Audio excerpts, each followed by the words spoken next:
Yeah.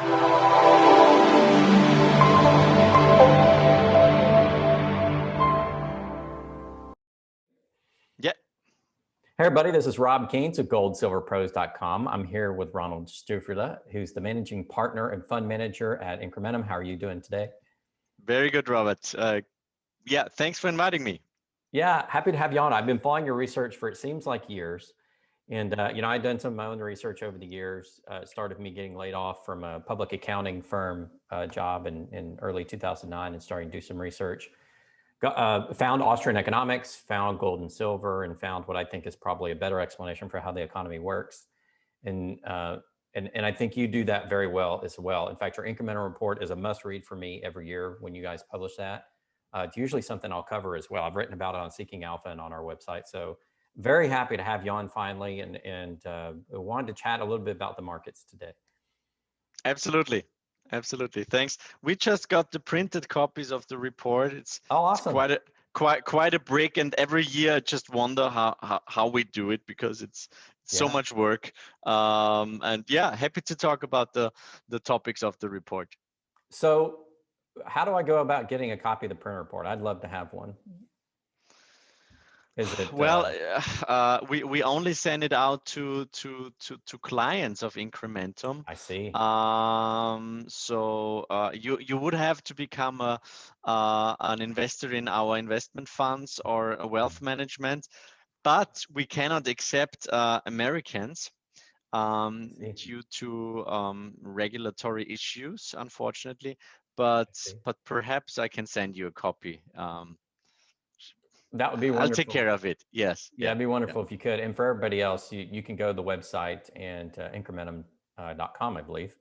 In fact, yes, and in goldwetrust.report is the web page that is dedicated just to the In Gold We Trust report. Yeah, I gotcha. So it's incrementum.li, or you can go to In Gold We Trust and then just download it down here. I have opened the short form of it, which I wanted to talk about. So I just want to jump straight into it, if you don't mind. Yeah. This is one of my the favorite charts I like to look at, because it's basically self-explanatory. Total credit market debt and monetary base. Can you just walk us through what this means and where we are? Well, last year everybody was talking about exponential curves when it came to COVID, but nobody really talks about the exponential curve that our monetary system is operating on. And I think this is also the reason why we chose monetary climate change as the title and the leitmotif of this year's report, which is of course some sort of a provocative title. But everybody's talking about climate change and sustainability nowadays, and everything is climate neutral. I bought a 6-pack of beer yesterday, and it said it's produced climate neutral. ESG is a big topic, SRI and so on, but nobody really talks about the unsustainability of our monetary system. And nobody talks about the unsustainability of our debt and what it does to our economy, to our society, and what it means for our children and for our grandchildren. So that's basically the main reason why we chose that topic. And for us, it's important to inform and to also to some degree educate people about money, what money is, what money does, what the consequences of inflationism are. And on this chart you can see total credit market debt, which is on an exponential curve, and the monetary base, and we can see that 2020 was clearly did fit the let's say the narrative that we always communicated, that we need more and more and faster to see any effect. So we're seeing this declining marginal utility of debt, and this also led us to the conclusion that it's basically, to some degree, it's game over for monetary policy. In the next crisis, we always said it will be very, very powerful and aggressive monetary policy, but this time around, it will also be accompanied by very aggressive fiscal policy. And this is exactly what's happening now. And I think that people should focus much more on what's coming out of the White House, much more on the consequences of fiscal stimulus, and less on what the Federal Reserve keeps telling us. Really? So you think that the deficits that the White House is running is going to be more damaging and something people need to pay more particular attention to? Well, more damaging. I mean, nowadays it seems that nobody cares about those big numbers anymore, and nobody understands them. I mean, trillion dollar used to be a big number, but now, you know, nobody really cares about those numbers. And I think over here in Europe, we're also seeing that fiscal conservatism has been in retreat for quite some time. So this credo of the frugal Swabian housewife, it prevailed in the aftermath of the Greek crisis, especially due to Germany and its role in the European Union and European Monetary Union. But now we are seeing that all constraints, be it debt ceilings, Maastricht criteria, national debt breaks, they're suspended or ignored. So I think this is really a big change, a big climate change that we're seeing. Austerity is out, and I think that this is we're seeing it in the US. It is a bit of a MMT like environment now, but we're seeing it also in Europe, obviously, and in Japan. Interestingly, Chinese are handling the crisis much more hawkish or conservative, and they even let companies fail, which is nowadays that's really a sensation. So at some point, I think markets will realize that this merging of monetary and fiscal policy is creating or has increased, let's put it that way, has increased the likelihood of a loss of confidence in the future purchasing power of money. And we're seeing that already. I mean, it's no coincidence that real estate prices all over the globe are going crazy. We're seeing clearly bubbles in the equity market. We're seeing commodities going nuts. We're seeing Pokemon trading cards being traded like crazy. We're seeing it in the art market. So we're seeing it all over. And that's clearly what my fellow countryman Ludwig von Mises would have called a crack-up boom, or at least the beginning of a crack-up boom. I agree with you 100%. I've been saying the crack-up boom is coming. I first wrote about it, I guess, in 2018 when the Fed started to tighten here and we got that 20% stock market correction in the US. And then it was very apparent that they're not going to be able to use tightening on the economy without crashing it. And I said, we're headed for that crack-up boom, the classic Austrian scenario. And I agree with you. We're headed straight to that. Wanted to go to inflation. You mentioned that it's starting to manifest. You talked about real estate. We see inflation everywhere here in the United States. We had inflation print of 4% in April, 5% in May. I'm wondering if we get 6 or 7% in June. And you had a chart here in your report on that as well. What do you see with inflation? Do you expect it to continue to rise? Do you think we're in that era of inflation, or do you think that they're going to be able to use some sort of monetary policy to tamp it down? Well, you know, if you if you're a bit masochistic and you listen to all the speeches coming out from the Federal Reserve, then of course the message is clear. It's only transitory. From my point of view, it's not. It's structural. And then I would like to ask Jay Powell, what is the definition of transitory? Is it month? Is it quarters? Is it a year? And I think they tend to forget that that inflation is a lagging indicator. And it will take several months of data to know if it's really transitory.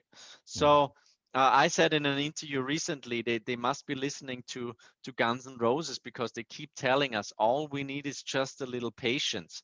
And um, yeah, the Fed keeps telling us that they are patient, and now it seems that they're becoming a bit concerned. Mm-hmm. And the market, I didn't react. I didn't think that the market would react that way. Mm-hmm. Um, but I think, taking a step back, from our point of view, it is not transitory. It is clearly a structural change. Now, what are the drivers? First of all, we're seeing velocity of money has collapsed. Um, Mm-hmm. and now with the economies reopening, velocity has stabilized and will start to rise. So that's a big driver. Second point is Asian countries are starting to export inflation. If you have a look at what's going on in Asia, if you have a look at the Chinese renminbi Mm-hmm. compared to the US dollar, if you have a look at um, the shipping costs, semiconductors, it really seems that this deflationary phase that started basically on January 1st, 1994, when the Chinese depreciated the yuan by 50%. Um, they basically started unleashing the Chinese labor force to the world, and this they started exporting deflation, and this excess capacity that we saw sent global prices into tailspin. But now the Chinese are moving from an export-oriented economic model to a more domestic-based model, with domestic consumption being the keystone. So from my point of view, the Chinese renminbi will continue to rally. Versus the US dollar, and I think they will really start it. The pendulum will swing from deflation to inflation. Then we're seeing that globalization is retreating. We're seeing that demographics are turning inflationary. We're seeing average inflation targeting, very, very important. We're seeing increasing geopolitical tensions between the US and China and US and Russia. So those are all um, inflationary forces. But from my point of view, the most important one is, as I've said before, this move into to more fiscal policy and for fiscal dominance. It is a bit like, if those packages would be successful, then we could basically say, well, we don't need any private markets anymore. Let's just do governments take care of everything. But Mm-hmm. the thing with those fiscal packages, obviously, is it is like, drinking 2 Red Bull or 5 espresso. It kicks in pretty quickly and you see an effect, but then it fades off very quickly too, and afterwards you feel horrible. So um, therefore, I think that we will see much more fiscal packages. We will see bigger numbers, and people will get used to that. And nowadays, with those big credit guarantees that were basically implemented last year for the banks, they basically say, well, if the government backs this loan, to finance a new Green Deal or an infrastructure deal, whatever, of course, I will give out the loan because I don't have any risk. So I think this change in the way how money is created, this is definitely a main point that we are focusing on in the In Gold We Trust report. And I think those are really structural forces, and therefore we don't think that inflation will be only transitory. Do you have a view on Bitcoin? Because I'm going to show the chart you have in Bitcoin in terms of market cap when compared with gold.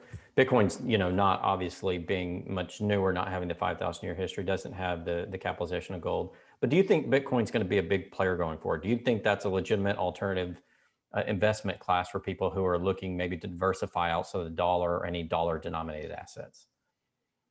Well, Robert, I mean, it's a very emotional topic, and Hmm. I know that, or you probably also know, when it comes to gold, and silver. It's also a very emotional topic, and Mm. everybody has an opinion on gold. Sometimes it's not really a very educated or well informed opinion, and it's similar with Bitcoin. And I started reading and learning about Bitcoin very early on. I started investing very early. My wife keeps telling me, "Why didn't you buy more Bitcoin Yeah. back then?"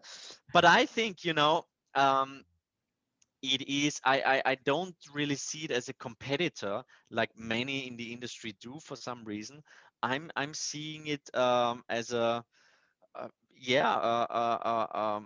decentralized non-fiat currency with a high stock to flow ratio. That's basically the most important ingredient. And I think there are many similarities between gold and Bitcoin. And from my point of view, we talked about the stock to flow ratio already in 2014, and now it has become something that is really well known in the mainstream. But I think this natural stability of gold, the fact that your future inflation will only be 1.6%, this is really crucial for trust in gold. And it's also you've got a similar approach when it comes to Bitcoin. You know how high inflation will be, and you know that it will halve every 4 years. So we've got two investment funds that combine physical gold with a Bitcoin and cold storage, and we've got option models that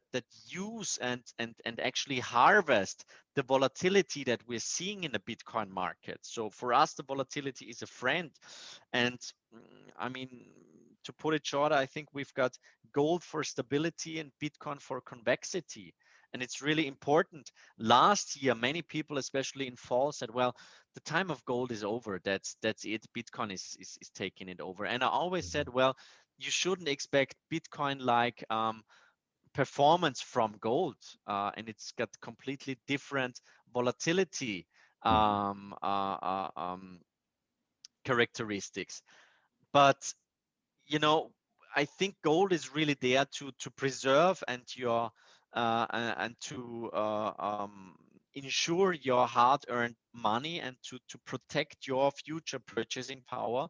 While Bitcoin, if it really becomes mainstream and if we really see more adoption, then of course it can still be 10x whatever, so it can make you rich. But why not have both, especially in a time where central bankers and fiscal policy is that, let's say, creative or experimental or aggressive. So I really don't see those two as enemies. I think they go well together. However, I think we saw in the last couple of months, we saw some sort of a Soros reflexive development. It was going up because it was going up, and people were just, buying it because prices were rising, and those were newbies in the market. They never experienced the big bear market.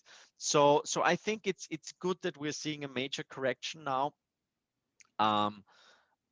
And I think that lots of projects out there are rubbish and will not survive. But I think there's lots of good projects, and I'm meeting really quite a lot of very, very inspiring and innovative and smart people in this industry. And actually, I think it will clearly revolutionize the way we bank and the way we do financial transactions, and for example the whole DeFi space. I think it's extremely interesting what's happening there. So I'm very open. As I say, we use and we embrace the volatility, and I think that also in the gold community, many people should be a bit more open and really also listen to the arguments of the other side.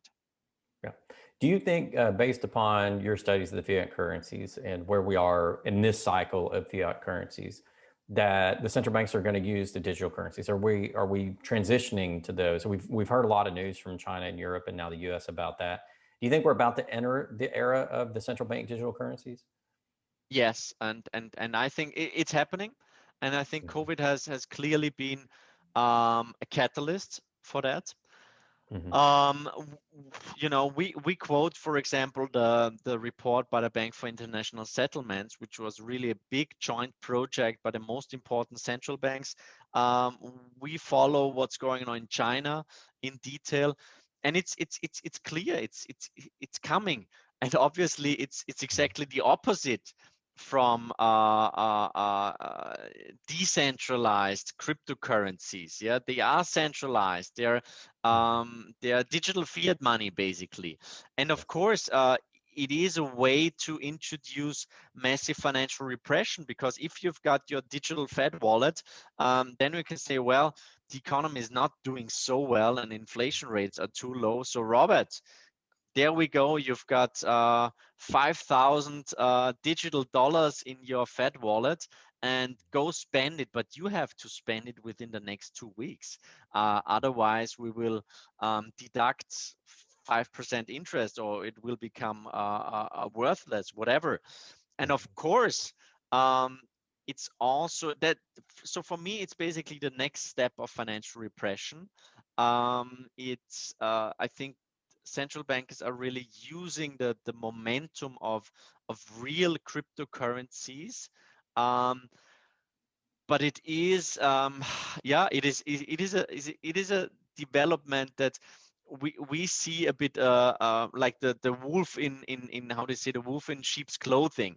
So it's happening, but those digitized fiat currencies are exactly not what was basically the idea of Bitcoin, yeah, being an alternative to our system. Because Satoshi Nakamoto, whoever it was, he clearly knew about the flaws of our monetary system. He understood Austrian economics. He understood gold. So, yeah, it's a bit of a worrisome development. So we know in the incremental report how you feel about gold, your views on the economy. Do you follow silver at all? And if so, what's your view on that? Is it still primarily an industrial metal? Is it going to come back and be money once again? Well, last year for the very first time, we had a special chapter on silver in the In Gold We Trust report, because back then, the gold silver ratio was at 125. It has come down significantly, so silver outperformed gold. Um, and we like silver a lot. Actually, I have to say, 3 weeks ago, I was too bullish. I thought, well, this is it. Mhm. Technically, it looked terrific, and after this double bottom in March, April we saw this stabilizing, and then May was terrific, and I really thought, well, now we're gonna break out in gold and especially in silver. It didn't happen because of the Federal Reserve.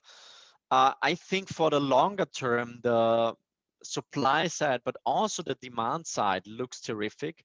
I think if you have a look at physical demand, physical deliveries, also future contracts, since the whole Reddit squeeze started in February, I think that silver really um, yeah, is on the watch list of many investors again. We're seeing lots of physical demand coming in, very, very tight supply. If you look at the elections in Peru, Peru being, I think, the second largest silver producer, and they have the largest silver reserves underground. I think that's a very worrisome development in Peru. And I also see the whole green wave that we saw basically starting in China and then Europe, and now as we're seeing it also in the United States. It should affect demand for silver in PV industry, but also in electric cars and so on. That's not a major driver, but I think at the margin it really makes a difference. But for me, the main driver has always been investment demand, and so far it is rising, but it's not very strong. But I think, and this is where we clearly differentiate our view from the consensus view, because the consensus view is, well, we go back to normal and everything like it was before. We say, well, no, forget that. We are in a time of structurally higher inflation rates. And we crunched the numbers, and commodities, gold and silver, they show the highest inflation beta, so they are the best inflation hedges. And if you believe that inflation is becoming concern, then you should at least own some silver in your portfolio. That's basically it. And Robert, the main thing, and it may sound very obvious, but I think with the debt levels that we are now seeing, just last year per capita debt in the United States rose by 25%. I think the likelihood of significantly higher real rates, or very positive real rates, is lower than ever. So even though the Federal Reserve now pretends to be really becoming more hawkish, and they're talking about hiking rates at some point, that's just a game that they're playing. We all know that the emperor has no clothes, and it's basically impossible to see real rates at +4, +5%. Then I would be really concerned about the future of gold and of silver, but we simply cannot afford it anymore. That's basically it. So in this year's report, but also in the previous reports, we've got long chapters about the debt situation, and we really go into the details. And it's just, as I've said, it's just impossible to see headwinds coming from the interest rate side. Yeah, gotcha on that one. Based on the research you do, and this will be the last question for you here today, do you have any forecasts for our viewers for the second half of the year? Anything that you see that will emerge as a story the second part of 2021? Well, I think that investors' demand will continue to be strong. We're seeing ETF supply, ETF demand, for example, has stabilized, and we're seeing strong demand, especially from Germany. Then we're seeing that physical demand in Asia is doing very, very well. I can tell you from my contacts here in Europe, we're seeing lots of really very high net worth individuals buying gold, thinking about where to store their gold. We're seeing institutions being interested, family office, and so on. But it's clearly not mainstream. And I think, honestly, over the next couple of weeks, I wouldn't expect too much from gold. I think there was an enormous damage being done to the charts. So I expect slightly weaker developments over the next couple of weeks, or perhaps a sideways run. But then also with a more positive seasonality, I think starting in September, which is I think from a seasonality point of view the strongest month, I would expect more momentum to kick in again. And I think that many people will realize at some point, well, it is not transitory, it is structural. And then the whole wage price spiral starts spinning. And I think that's really a story for 2022. People just demanding higher wages, and we're seeing it already in many industries, with skilled labor being very, very scarce. We're seeing it with rising unit labor costs. We're seeing it with rising minimum wages, and many people just have a hard time making ends meet, and they will say, well, we want higher wages. And so I think this whole spiral will start spinning next year. Yeah. And then let's face it, I mean, central bankers kept telling us, we want to see higher inflation rates, we need higher inflation. Now it's here. Now they keep telling us it's transitory. So from my point of view, it's pretty clear what's happening. All right. Thank you so much, Ronald. If people want to invest with you over at Incrementum, how would they go about contacting you? Well, just have a look at our webpage, incrementum.li. Have a look at our In Gold We Trust report. The webpage dedicated just to the In Gold We Trust report is ingoldwetrust.report. All our publications are for free. They are available in German and in English. I'm pretty active on Twitter. My handle is at Ron Stoeferle. And yeah, if you're interested in our services, just drop us a mail. Unfortunately, we can accept clients from all over the world, from Australia to Novosibirsk to South America, except for US clients. It's not our idea, but it's yeah, it's just what the laws are. But have a look at our webpage and just drop us a mail if you're interested in what we're doing. Yeah, I fully recommend people read your full reports, especially the long form of the incrementum goal report. It's chock full of really good information, and the way in which you guys look at that information and present the material, I think, is a true value add to the community that I don't think we see anywhere else. So I look forward to it every year. Thank you so much for doing that, and thank you for joining the program. Thank you very much, Robert. Have a great summer. Talk to you soon, and all the best. All right. Bye-bye. You as well.